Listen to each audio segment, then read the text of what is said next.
Oh, hello guys. I was just doing some Christmas shopping. Oh, I guess I should start the video. Hey guys, today, we're looking at video number 777, and we've already done some of this about the causes of exploration. Again, you get the spices. This is obviously going part back to gold, right? And the more people want something, the higher the prices go. I just think that's a cool picture. It's pretty. Alright, trade routes were controlled, remember, controlled by the Italian and Muslim, and they are driving the price up.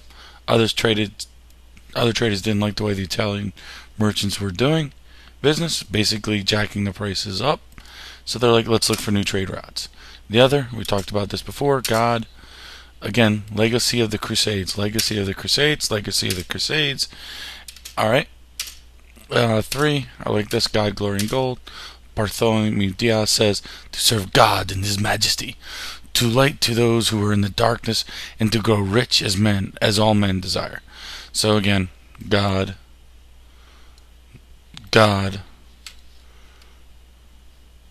glory, gold. We talked about this in class, don't have to waste your time with it. Alright, if you didn't understand that from class, there are the 3 main inventions, and you guys did a wonderful job with the other ones. What's important is this ship could go in, to, or with the wind. Alright? Who we want to talk about? Prince Henry the Navigator. He founds a school of exploration in 1419. He's Portuguese. Key thing about Prince Henry that's kind of ironic, never actually sailed himself. He opens the school of exploration, and his sailors surveyed the east coast of Africa and later India. Portugal was the first to establish trading outposts in Africa, so they just anchors away, mobile anchors away. The king's son, Prince Henry, he takes all of daddy's money and spends it. Alright? They conquered a Muslim city in North Africa where they discover all this wealth, all the cinnamon, the cloves, the pepper. Delicious stuff. Yummy. Alright? There's Prince Henry. He's like, oh, hello. I like yummy things, do you? Oh. Alright, I don't know. Henry determined to find the source of that wealth. So what that leads to the desire to found the school. He trains map makers, shipbuilders, scientists, sea captains. He gathered there. He got them all together and said, yo, let's learn. Let's practice. Alright? He's like, look what I'm doing over here with this thing. It's beautiful. Alright? I love this.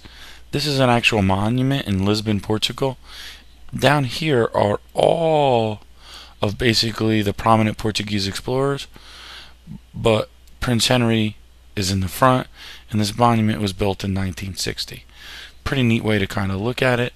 If you notice, it kind of looks like a ship. I really think that's a pretty cool thing. I like it. Alright, so Prince Henry, sadly, he runs out of time. He dies. Portugal had a series of trading posts along the western coast of Africa. They got gold and they got ivory. Eventually, they're going to start to take slaves. And, you know, if some is good, more is better. So the Portuguese start looking for ways to get to Asia. And who helps us? Bartolomeu Diaz. He sails down the west coast of Africa where he reaches the tip. Huge storm. His ships were blown around the tip, and he explores the southeast coast, but he doesn't get much further. So that's the bottom of Africa. He gets to like here, and his guys are basically like, dude, can we go home? I miss my wife. This is not fun. Our ship got... Let's go home. Alright? So you can see he gets to like there. Alright? He reached the tip of South Africa in 1488. Vasco da Gama is the next one, so we went... Good, it goes alphabetical. Diaz to da Gama. No, it doesn't really go alphabetical. Alright? He reached Calcutta, which is the southwest coast of India. He sees the spices, the silks, the lions, and the tigers, and the bears. How many of you just said, oh my? So he fills the boat up with this good, the spices, the gems, and he returns them to Portugal where he sold them for 60 times the cost. Most modern economists believe he made like a 3,000% profit on his trip. His voyage of 27,000 miles gave Portugal a direct sea route to India. So they go this way. They get there. Oh, wow, look at all this cool stuff. They come home. Boom, boom, boom, boom. And they go back.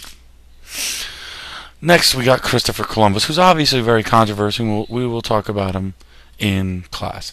He gets to the Caribbean and he thinks it was Asia. He thought he could go around the world and find his baby, but sadly he ran into the Caribbean. You can see his 1, 2, 3, 4 voyages here. All right. It is widely now believed that he landed originally down here in Santo Domingo. Remember, Columbus is Italian. He goes to Spain and says, hey, you want to catch up with Portugal? They pay for his trip. He lands on the Caribbean, which he took for the Miss Indies. He thought he was in Indonesia. Hence, that's why people are called Indians originally, right? Because he believed they were from India. The impact of this, it causes all types of drama between Spain and Portugal. Spain's like, hey, we're great explorers. Portugal's like, no, we're awesome. So following Portugal, other nations seized ports in Africa and Asia. Britain and France enter India. Spain took over the Philippines. And the Dutch take over Cape Town and Indonesia. So everybody's going to the party. All right, if you got the British, the French, the Spanish, and the Dutch all taking over lands. Notice they're all places that had been influenced by the Renaissance and the Reformation. All right? I love this. Get it? Cayenne. So these are where the empires are. Notice the Portuguese go boom, they go boom, they go boom. All right? You get the British. And this is a little bit later on because we should talk a little bit more about India, but it gives you an idea. Here's a little bit more. And again, you'll notice, where's everybody trying to get to here? Sadly, Columbus thought he could go that way through. He didn't realize there was all the land in the way, but you're going to start to see adventuresome. Portugal believes Spain had reached Asia, and that Columbus' claims were true. So Pope Alexander the Sixth decided he wants to divide the land between the nations. He sees all this tension, and basically, this is really kind of sad, kind of ironic. The Pope says, all right, Spain, all right, Portugal, I don't want you guys to fight, so I'm just going to divide the world in half. Half goes to Spain, half goes to Portugal. The Treaty of Tordesillas shows an incredible disregard for anybody living in those areas. I don't like that map as much as I like this one. All right, so basically, he draws this line down. He drew a line of demarcation, and that is a vocabulary word. An imaginary north-south line that gave lands on the east to Portugal, all right, the light green. So this would all be Portuguese, and the land in the dark green to Spain. Oh, you live here and you don't like that? The Pope wasn't all that worried about it. So they signed the treaty in 1494 and basically said, all right, remember, light green, Portugal, dark green, Spain. All right, it is this line of demarcation. All right, so we see these conflicts are kind of going on. Portugal had built a huge trading empire by capturing much of the Muslim-owned lands. What's really interesting is because the Portuguese broke the Italian Muslim domination of the trade, they dropped goods prices by almost 20%. So the English and the Dutch want to challenge Portugal now. The Dutch have this really big fleet of ships.